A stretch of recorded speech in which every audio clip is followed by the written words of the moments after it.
Bismillahirrahmanirrahim. Assalamualaikum warahmatullahi wabarakatuh.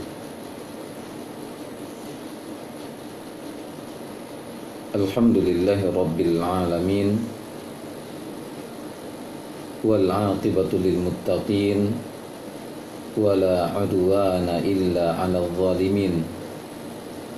Ashhadu an la ilaha illallah wahdahu la syarika lah, wa ashhadu anna Muhammadan abduhu wa rasuluh.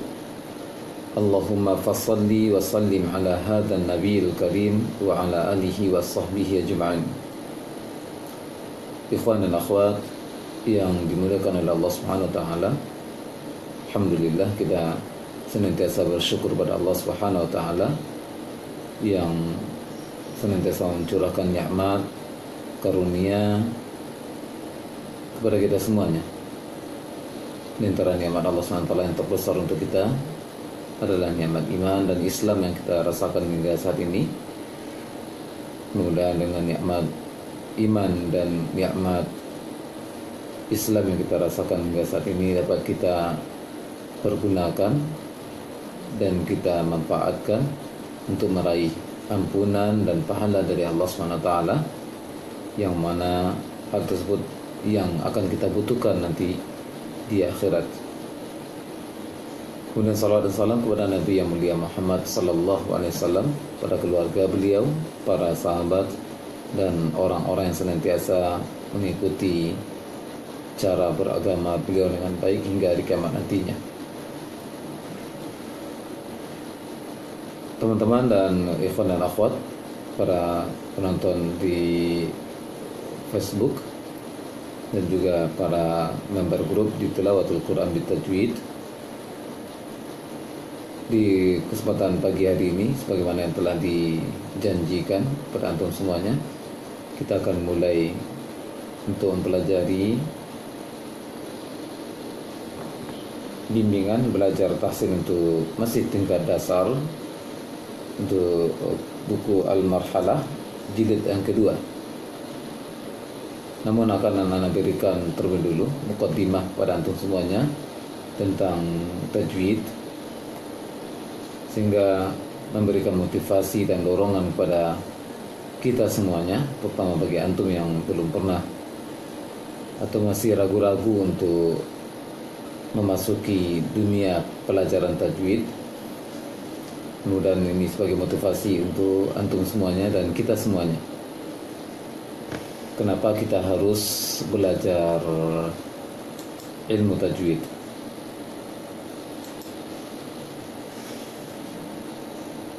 Kita semuanya tahu bahwasanya tajwid adalah, dan mesti kita yakini juga bahwasanya tajwid adalah salah satu ilmu, cabang-cabang ilmu yang penting dan ilmu yang sangat mulia dalam syariat kita.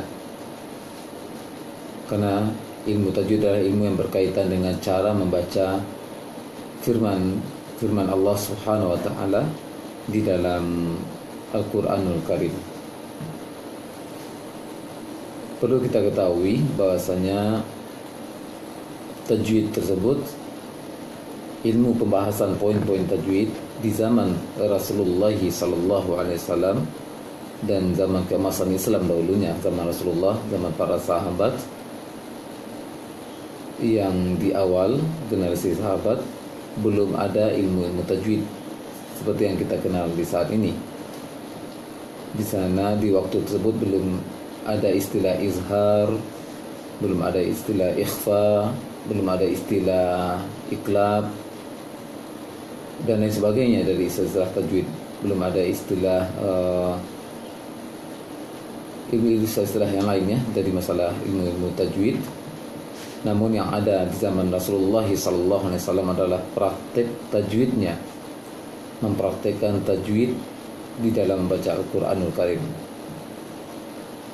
Dan mesti kita yakini bahwasanya Al-Quran yang diterima oleh Rasulullah SAW dari Allah Subhanahu wa taala melalui malaikat yang mulia, malaikat Jibril alaihi salam,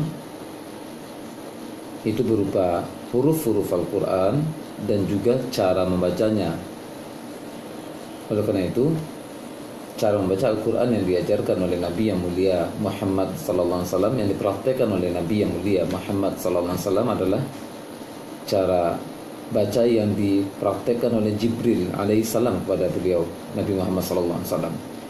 Oleh karena itu, cara membaca Al-Quran tidak merupakan diserahkan kepada kita yang membaca sendiri, akan tetapi diatur sebagaimana Nabi yang diterima oleh Nabi yang mulia Muhammad SAW dari Allah Jalla wa'ala.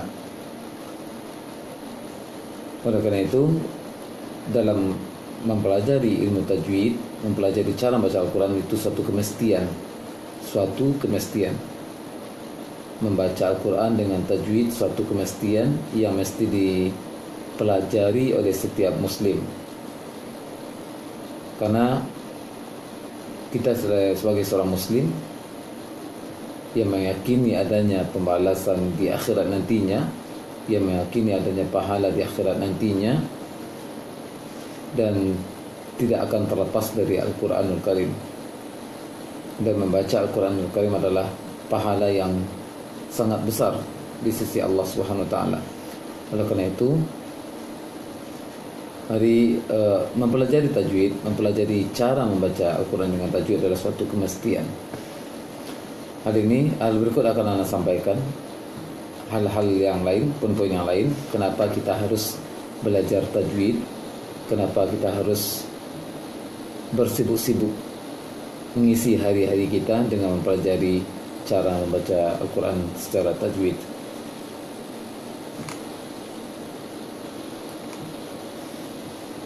Alasan pertama kenapa kita harus belajar tajwid, yang pertama adalah untuk mempraktekkan perintah dari Allah Subhanahu wa taala. Dalam Al-Quran Karim Allah SWT berfirman, di antaranya yang memerintahkan untuk belajar tajwid adalah warattil Qur'ana tartila, yang terdapat dalam surat Al-Muzammil, surat yang sering kita dengarkan di juz ke-29, tepatnya di ayat ke-4. Warattilil Qur'ana tartila, bacalah Al-Quran secara tartil, membaca Al-Quran secara benar sesuai tajwid yang diperhatikan oleh Nabi yang mulia Muhammad sallallahu alaihi wasallam. Ada riwayat yang mengatakan Ali bin Abi Thalib radhiyallahu anhu ditanya tentang apa yang maksud dengan tartil, makna tartil. Beliau mengatakan tartil itu adalah tajwidul huruf, mentajwidkan huruf-huruf Al-Quran, wa ma'rifatul wuquf, dan mengetahui posisi-posisi waqaf. Itu kalimat ringkas namun prakteknya sangat luas. Mengenal tajwid, mentajwidkan huruf tajwid, dan mengenal posisi-posisi waqaf di dalam membaca Al-Quranul Karim.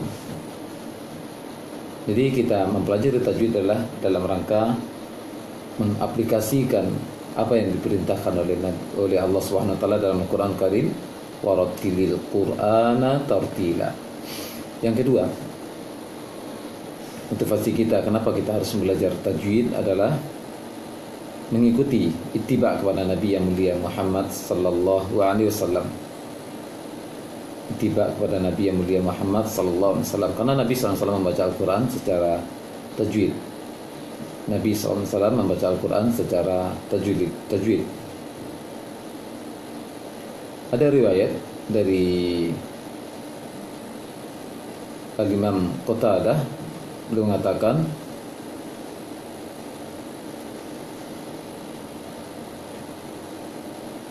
saya bertanya kepada Anas radhiyallahu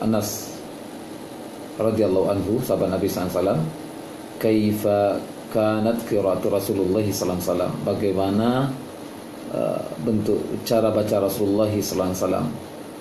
Kemudian Anas bin Malik mengatakan adalah Rasulullah sallallahu alaihi wasallam yamuddu sautahu, memanjangkan suaranya, mad, dan ketika mad sahih, riwayat ini sahih terdapat dari Sahih An-Nasa'i. Rasulullah cara baca Rasulullah SAW adalah yamuddu sautahu maddan, memanjangkan suaranya dengan secara mad. Itu jadi ittiba, mengikuti Nabi SAW, karena Nabi SAW membaca Al-Quran dengan secara tajwid. Kalau kita cinta pada Nabi SAW, mengaku cinta pada Nabi SAW, diantaranya adalah meniru cara baca Rasulullah SAW dalam mempraktikkan cara baca Al-Quranul Karim.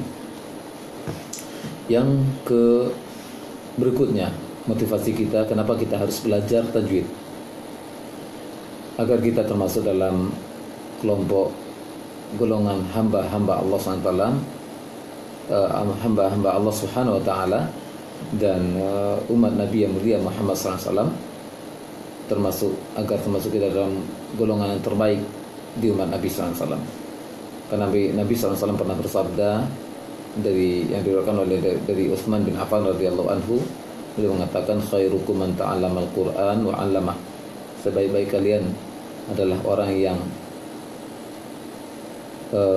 belajar membaca Al-Quran, belajar Al-Quran, wa 'allamah, dan mengajarkan Al-Quran tersebut.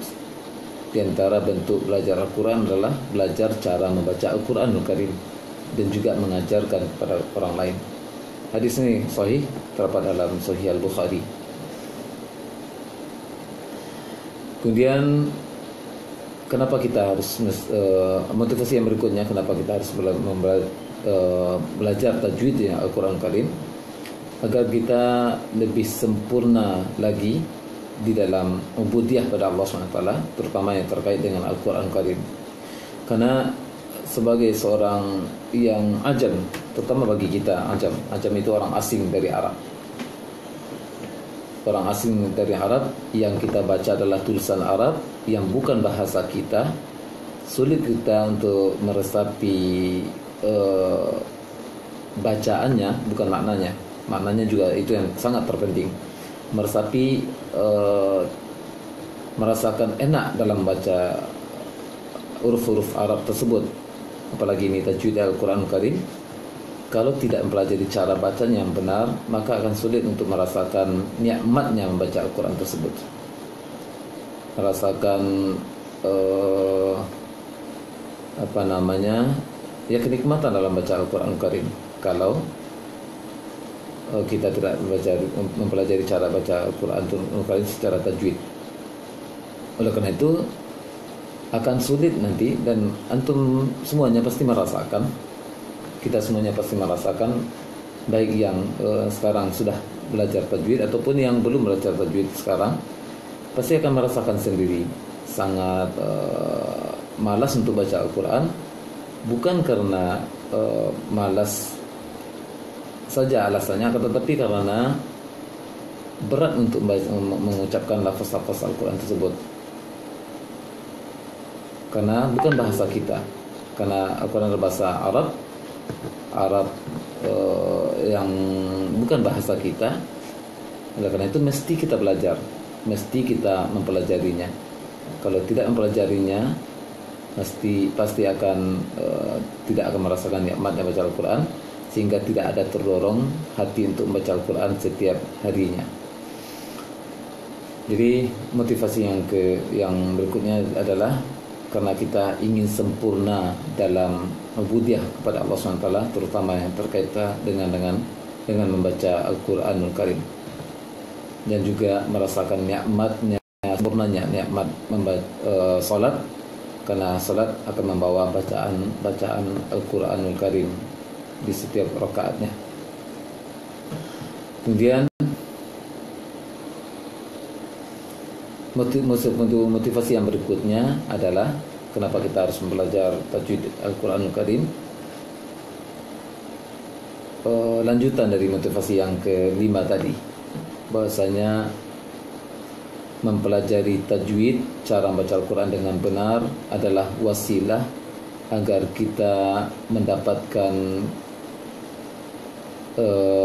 intonasi yang bagus, cara baca yang bagus, penglafasan yang bagus di dalam melafazkan huruf-huruf Al-Quranul Karim. Karena huruf Al-Quranul Karim berbeda jauh dengan pengucapan Indonesia. Karena dalam bahasa Indonesia tidak ada istilah atau pengucapan huruf sod. Sod tidak ada. Huruf ha tidak ada dalam bahasa Indonesia. Huruf la, huruf-huruf yang lembut-lembut tersebut tidak ada di dalam bahasa Indonesia. La, sa, so, dot tidak ada. Gho tidak ada. Oleh karena itu, bahasa yang jarang kita ucapkan, kalau tidak kita pelajari, sulit untuk akan benar. Kalau sulit untuk akan benar pengucapannya, otomatis akan sulit untuk merasakan nikmatnya membaca Al-Quran tersebut. Baik, teman-teman, para sahabat, ikhwan dan akhwat yang dimuliakan oleh Allah SWT, itu motivasi ringkas yang ambil dari kutipan dari pernyataan para ulama tajwid dan guru-guru tajwid. Mengapa kita harus belajar Al-Quranul Karim atau mempelajari tajwid Al-Quranul Karim? Itu diantaranya, dan masih banyak lagi motivasi-motivasi dari para ulama yang mendorong kenapa kita harus belajar tajwid Al-Quranul Karim. Kemudian teman-teman dan para sahabat yang dimuliakan oleh Allah SWT, ilmu tajwid tersebut sangatlah luas. Ilmu tajwid sangat luas pembahasannya, mulai dari makhrajnya, sifatnya, matnya, cara dengungnya, mulai dari nanti yang sangat luas lagi adalah masalah waqaf dan iktidaknya, bagaimana cara berhenti, bagaimana cara mulai setelah berhenti. Oleh karena itu, kita sebagai orang ajam harus mempelajari itu semua. Mempelajari bukan mempelajari ilmunya, ilmiahnya, tetapi mempelajari cara mempraktekannya. Mustahil akan bisa mempraktekkan tajwid dengan benar kalau tidak melalui mengenalnya, mengenal cara membacanya. Walaupun kita tidak diwajibkan untuk mempelajari secara detail ilmu tajwid secara sempurna, tetapi mempraktekkan ilmu tajwid secara sempurna di dalam Al-Quran wajib, fardu ain hukumnya. Oleh karena itu, sebagai kita sebagai seorang muslim yang haus dengan pahala dari Allah SWT, terutama yang mengaku cinta kepada Al-Quranul Karim, maka mudah-mudahan ini termotivasi untuk antum semuanya agar mau belajar tajwid Al-Quranul Karim. Tidak hanya melalui online ini saja, tetapi mau hadir di majelis-majelis yang pelajari tajwid Al-Quranul Karim. Kemudian karena saking luasnya, banyaknya cakupan ataupun sangat luasnya ilmu tajwid ini, oleh karena itu dalam pelajarinya tahap per tahap, selangkah demi selangkah, setahap demi setahap. Karena itu kami namakan buku yang kami susun dengan marhalah, tahapan-tahapan. Karena kita mustahil akan bisa sekaligus untuk memperbaiki penglafazan, pengucapan huruf yang bukan bahasa kita. Oleh karena itu akan anak sajikan nanti pelajaran pada antum semuanya tidak sekaligus, dan anda juga tidak menguasai semua tajwid. Ilmu tajwid yang sangat luas tersebut, dan kita semuanya dalam proses belajar penyempurnaan pengucapan Al-Quran Karim secara tajwid, setahap demi setahap, selangkah demi selangkah. Oleh karena itu, dalam buku Marhalah Jilid 2 ini tidak akan dipelajari dan tidak akan diberikan sajian-sajian teori-teori tajwid, akan tetapi dimulai dari praktek talqin, dan hanya saja ditunjukkan nanti ini poin yang mesti dipanjangkan, ini poin yang mesti dipanjangkan 2 rakaat, 4 rakaat, ini poin yang mesti ditebalkan pengucapannya, ini poin yang mesti didengungkan, ini poin yang mesti disukunkan ketika wakaf, ini poin yang mesti panjang suaranya ketika wakaf, dan lain sebagainya. Hanya poin-poin secara umum, namun poin tajwid, teori tajwid tidak akan dibahas di marhalah jilid kedua ini. Karena zaman Rasulullah SAW,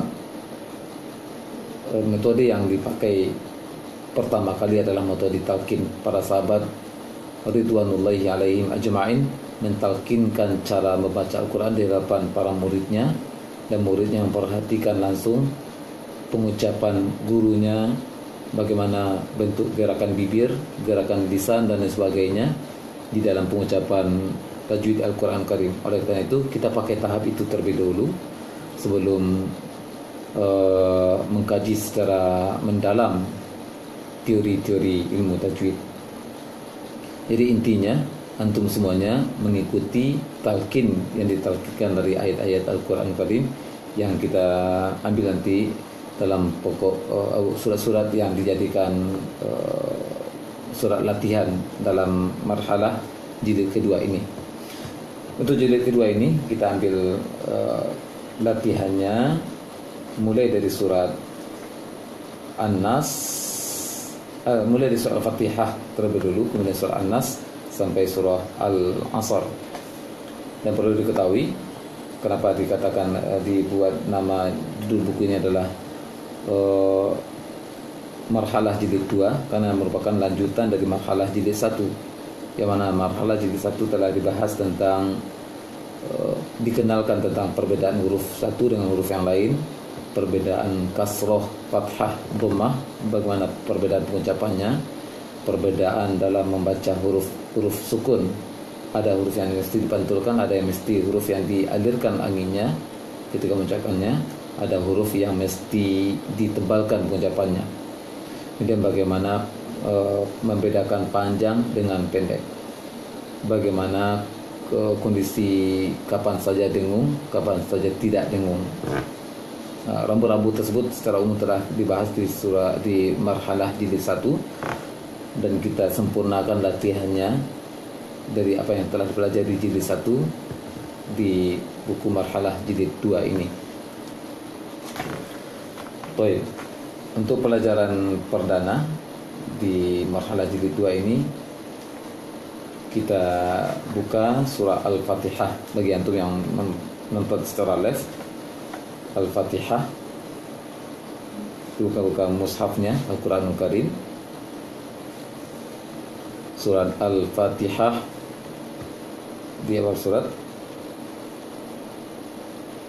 akan anda tunjukkan nanti poin yang dibaca 2 rakaat, poin yang dibaca 4 rakaat, dan poin-poin yang lainnya yang terkait di surah Al-Fatihah ini.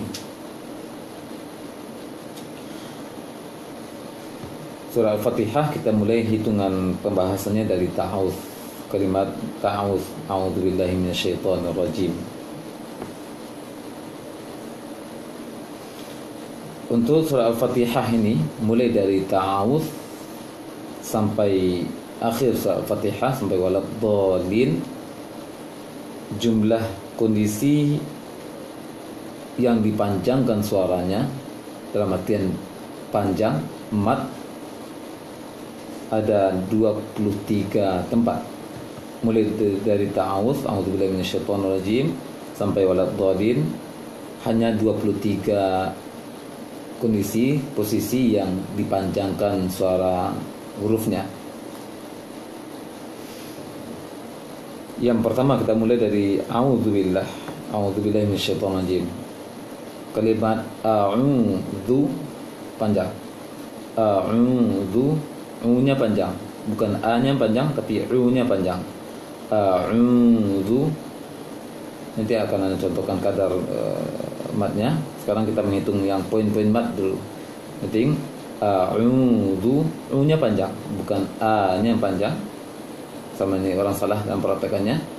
Sebagian dari kaum muslimin baca a'udzu, a'udzu, dipanjangkan a-nya baru u-nya.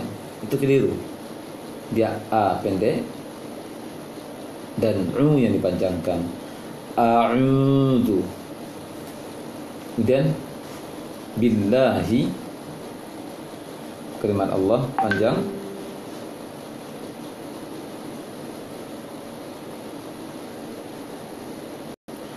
Kemudian syaitani, to-nya yang panjang, bukan syai-nya yang dipanjangkan. Sebagian kaum muslimin memperhatikan syaitani, syai-nya terpanjangkan, keliru. Yang dipanjangkan adalah to-nya saja. Minasyai syaitani, tani. Kemudian ar-rajim. Baik, ada 4 di kalimat ta'awudz ini. A'udzu billahi, kalimat Allahnya, syaitani, to yang panjang, ar-rajim. Kemudian ayat kedua, kembali kalimat Allah, bismillahi. Kalau Al-Quran Timur Tengah memang tulisan Allah akan selama-lamanya pendek lamnya, namun dalam membacanya harus dipanjangkan karena udah kebiasaan orang Arab dalam pengucapannya, billah, bismillahi. Kemudian ar-rahmani, sama dengan apa, ar-rahman di ayat pertama di kalimat bismillah, ar-rahmani. Kemudian ar-rahim. Berarti di ayat pertama di kalimat bismillahirrahmanirrahim hanya 3 yang dipanjangkan, bismillahi rahmani ar-rahim, 3 yang dipanjangkan. Di ayat kedua, alhamdulillah, kembali lillahi, rabbil alamin, a panjang, mi panjang. Berarti ayat kedua ini ada 3, lillahi alamin, mi-nya panjang. Kemudian ayat ketiga, ar-rahmani ar-rahim, ada 2, ar-rahmani ar-rahim. Ayat keempat, maliki ad-din. Ayat keempat hanya 2, yaw tidak panjang. Maliki, ma-nya panjang, ad-din, di-nya panjang. Kemudian ayat kelima, iyyaka, bukan i-nya panjang tapi ya-nya yang dipanjangkan. Wa iyyaka, kembali ya-nya panjang bukan i-nya panjang, nasta'in. Sebagian besar atau kebanyakan dari kaum muslimin banyak yang memperhatikan, terutama yang tidak mempelajari tajwid Al-Quran, biasanya mereka membaca na'budu terpanjangkan du-nya, sedangkan dia harus pendek du-nya. Kemudian ayat ke-6, sirata, sirata, ihdina pendek, sirata, ro-nya panjang, mustaqim, tim, ti-nya yang dipanjangkan. Jadi ayat ke-6 ada 2, sirata mustaqimah. Ayat ke-7, sira, kembali sira, al-ladzina, di-nya panjang. Kemudian maghdubi, dubi, maghdubi. Kemudian dhalin, do-nya panjang, dhalin, di-nya juga panjang. Ya, jumlah yang panjang di surah Al-Fatihah ini hanya 23 tempat. Selain yang 23 ini tidak boleh dipanjangkan. Jadi dihitung saja 23 itu nanti, dan insyaallah taala dalam upload di posting di Facebook nanti dari rekaman video ini akan ditampilkan nanti gambaran pelajaran dipelajari di pagi hari yang berbahagia ini. Jadi ada 23 yang dipanjangkan. Nah, dari 23 yang dipanjangkan ini ada yang mad 2 harokat, ada yang mad sedang. Kita perhatikan sedang saja untuk ujung-ujung ayat. Kemudian ada mad lama, mad 6 harokat. Baik, kita rincikan.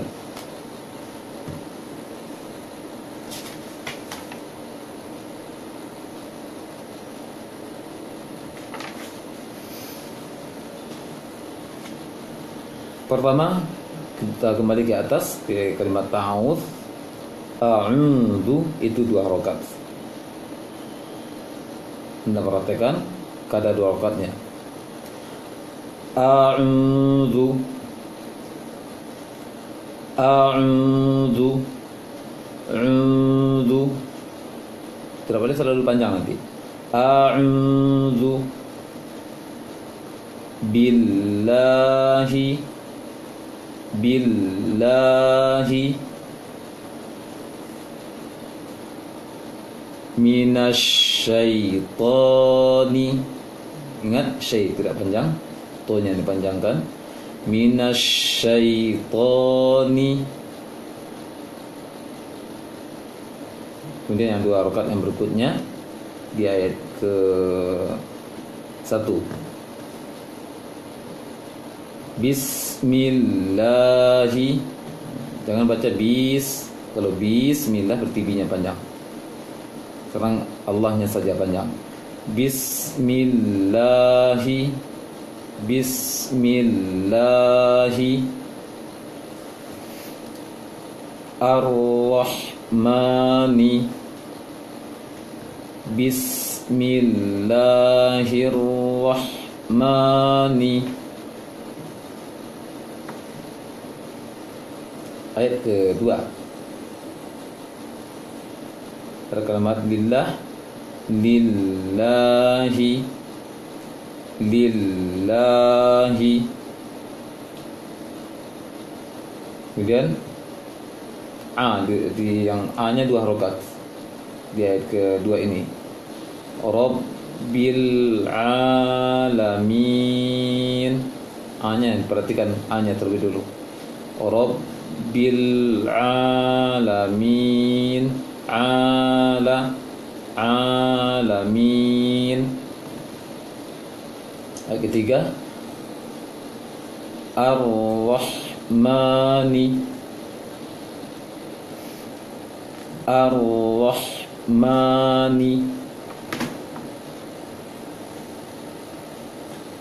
Kemudian ayat keempat, Maliki,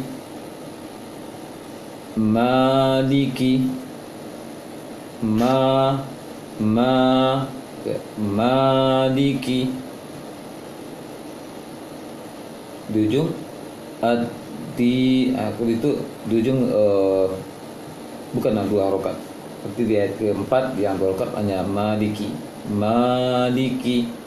Jadi yaw dibaca pendek. Ayat kelima, Iyyaka, Iyyaka wa iyyaka. Kemudian ayat ke-6, As-sirata, As-sirata. Ayat ke-7, Sirata alladzina. Kemudian al-maghdubi, al-maghdubi. Itu yang 2 rakaat. Berarti jumlah 2 rakaat hanya ada 14 tempat. Dari rincian tadi hanya ada 14 tempat untuk mad biasa, mad 2 harokat. Kemudian untuk mad sedang, untuk mad sedang, karena ini baru pemula dasar, masih tingkat dasar tajwidnya, maka kita pastikan saja untuk di ujung-ujung ayat mulai di ta'awudz sampai ayat 7, di ujung-ujung ayatnya itu 4 harokat semuanya, mat sedang semuanya kita perhatikan agar berlatih untuk membedakan mat 2 harokat dengan mat 4 harokat. Walaupun secara tajwid ini ada pembahasannya, namun untuk praktek untuk tingkat dasar ini kita pakai mat 4 harokat saja di ujung-ujung ayat di surah Al-Fatihah ini. Ingat, penjelasan ini khusus Al-Fatihah saja, yang lain surah lain nanti akan dibahas sesuai dengan dijumpai nantinya. Oleh karena itu di ujung-ujung ayat mulai dari ta'awudz sampai akhir dari surat Al-Fatihah ini, di ujung-ujung ayatnya kita pakai yang mat sedang saja, mat 4 rakaat saja. Berarti ada 8 tempat nanti. Ada 8 tempat. Kita contohkan bacaan di ujung-ujung ayat ini. Bagaimana kadar 4 rakaat mat sedang. Ar-Rajim. Ar-Rajim. Ayat pertama surah Al-Fatihah. Ar-Rahim. Ayat kedua, Rabbil Alamin.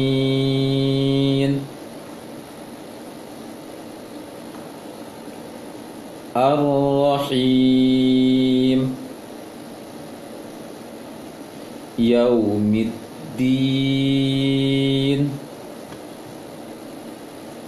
Nasta'in. Al-Mustaqim. Kemudian di ujung ayat ke-7, fokuskan perhatiannya di akhir ayat saja terlebih dulu.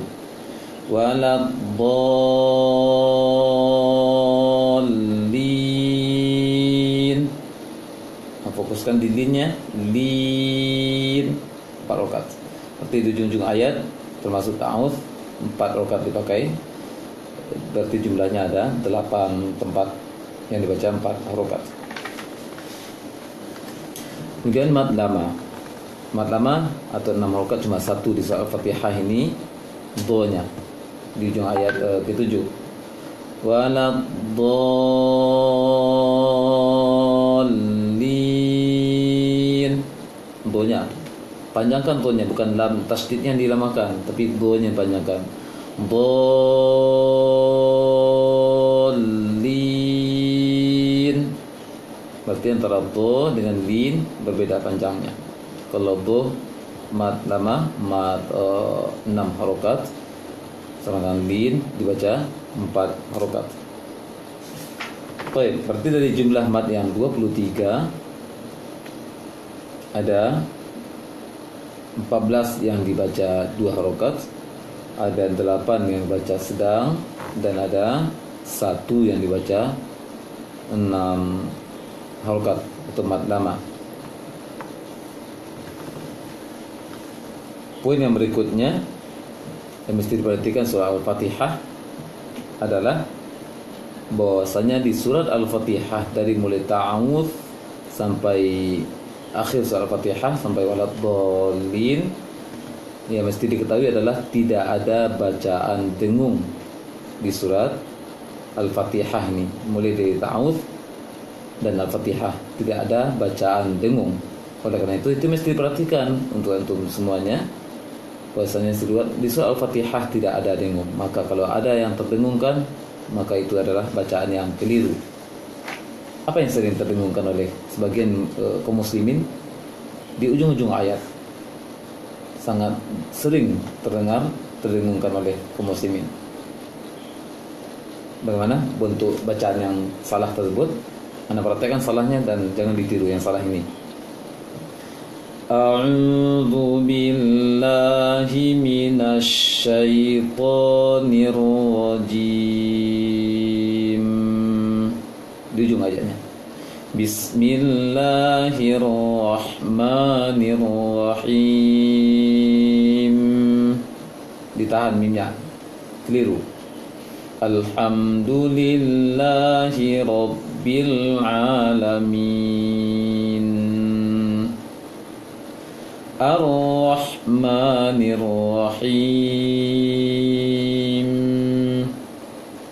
Sampai di ujung ayat. Waladdallin. Salah. Maka perlu ditekankan di surah Al-Fatihah tidak ada poin dengung. Kemudian tanbih yang berikutnya, di surat Al-Fatihah tidak ada satupun huruf yang dipantulkan. Tidak ada huruf sukun, satupun huruf sukun di surah Al-Fatihah, mulai dari ta'awudz dan surah Al-Fatihah tidak ada satupun huruf sukun yang dipantulkan. Berarti lam sukun tidak boleh pantul, mim sukun tidak boleh pantul, ain sukun tidak boleh pantul. Anda praktekkan nanti yang salahnya, dan insyaallah setelah itu akan Anda praktekkan yang tepatnya.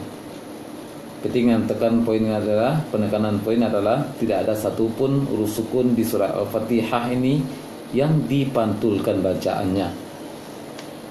Anda tirukan yang kelirunya, yang sering salah oleh sebagian dari kaum muslimin. Di ayat pertamanya, Bismillah, itu keliru. Bismillah, sini yang terpantulkan.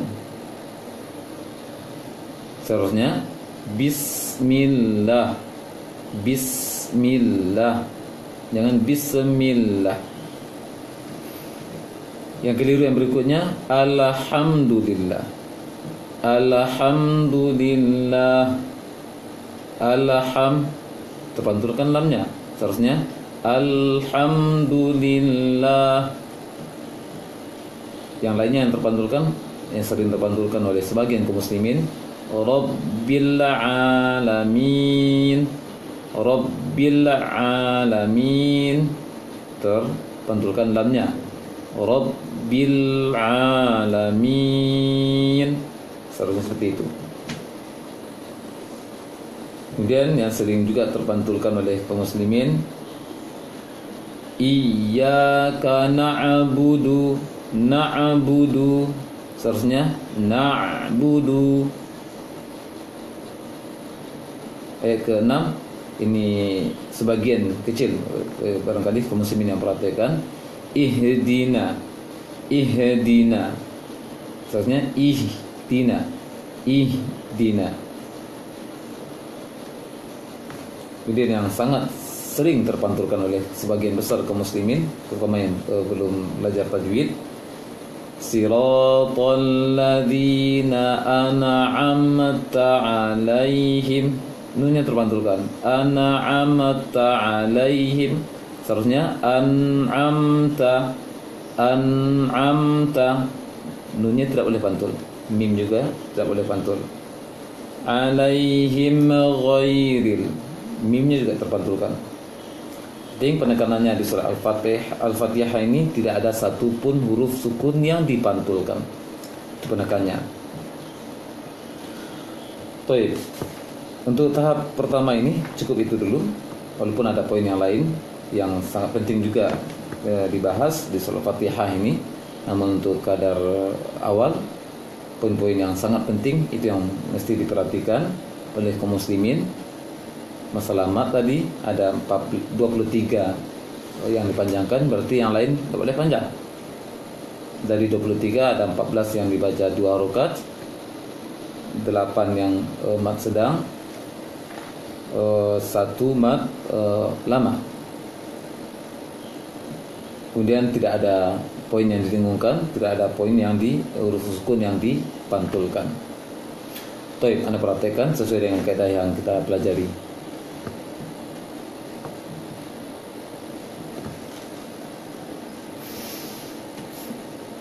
A'udzu billahi minasy syaithanir rajim. Bismillahirrahmanirrahim.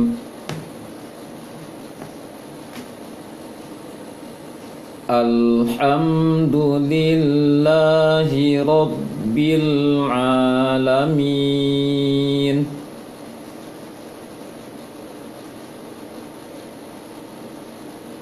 Ar-Rahmanir Rahim.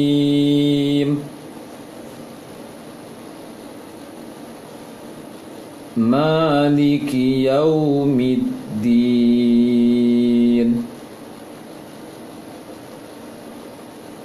Iyyaka na'budu wa iyyaka nasta'in.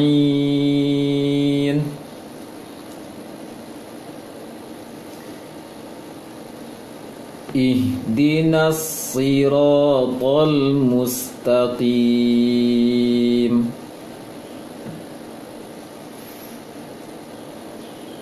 Siratal ladzina an'amta 'alaihim ghairil maghdubi 'alaihim waladdallin.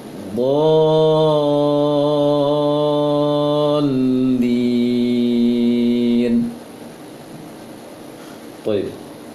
Itu poin mat, diperhatikan ada 23 tempat dipanjangkan. Dari 23 ada 14 yang dipanjangkan biasa, panjang 2 harakat. 8 yang di setiap ujung-ujung ayat, mulai dari ta'awudz, setiap ujung ayat dibaca mat sedang, kita pilih. Berarti ada 8 tempat dan 1 mat lama. Dan tidak ada huruf yang dipantulkan. Satu pun huruf sukun yang dipantulkan, dan tidak ada satu pun poin dengung di sini.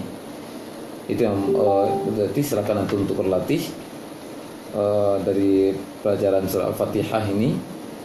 Berlatih banyak-banyak terlebih dulu. Walaupun surat Al-Fatihah ini sudah hafal, barangkali antum sendiri juga lupa usia berapa antum hafal Al-Fatihah terlebih dulu. Apakah usia 12 tahun atau usia 3 tahun, atau baru pandai ngomong, udah ditalkinkan oleh orang tuanya Al-Fatihah, barangkali sudah hafal. Tapi walaupun udah hafal bertahun-tahun atau puluhan tahun, bagi antum bapak-bapak dan ibu-ibu yang berusia 60-an, barangkali sudah 50-an tahun hafal Al-Fatihah, namun untuk berlatih surah Al-Fatihah secara tajwid ini jangan mengandalkan hafalan, namun langsung melihat Al-Qur'annya, Al-Qur'an standar Timur Tengah, atau nanti akan dikirimkan gambar pelajaran di pagi hari ini di Facebook. Akan dikirimkan gambarnya dan dijadikan itu patokannya, dilihat ayat per ayat, huruf per huruf, sehingga nampak matnya, nampak kelihatan nanti mana yang tidak dengung tersebut, mana huruf-huruf sukun yang tidak boleh dipantulkan tersebut. Sehingga berlatih berbanyak baca 10 kali barangkali, 20 kali barangkali. Setelah itu baru dikirimkan melalui WA bacaannya, dan insyaallah taala akan ana koreksi pada hari Selasa pekan depan insyaallah taala. Ya, mudah-mudahan ada faedahnya dari pelajaran kita, dan mudah-mudahan motivasi di awal tadi dapat menjadi cemeti bagi kita semuanya.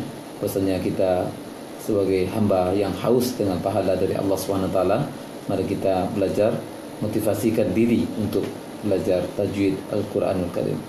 Mohon maaf atas segala khilafan. Wassallallahu wasallam ala nabiyina Muhammadin wa ala alihi wa sahbihi ajma'in, walhamdulillahi rabbil alamin.